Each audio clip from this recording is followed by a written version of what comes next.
Welcome to Not Milk Never Milk. Subscribe if you're lactose intolerant. You start by preparing the phone, charge it to at least 50% and plug in if unsure.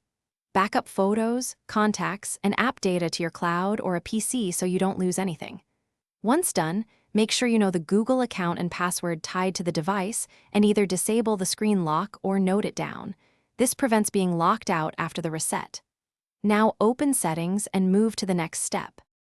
You navigate to Settings, then System, and open Reset Options because that's where the Erase All Data command lives. Tap Erase All Data Factory Reset and read the list of accounts and apps that will be removed so you know what to restore later. Next, confirm using your PIN or password. This step prevents accidental wipes. Once you confirm, the phone begins erasing. Let it finish uninterrupted because powering off mid-reset can corrupt the system. You complete the process when the phone reboots to the welcome screen. Follow the on-screen setup, sign into your Google account, and restore your backup so apps and data return.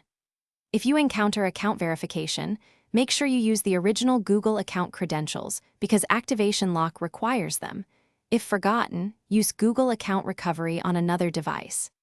If the device gets stuck in a boot loop, power off, enter recovery mode, and choose Reboot System Now or perform the reset from recovery as a last resort. Thanks for watching. If this was helpful, leave a like and consider subscribing. See you next time.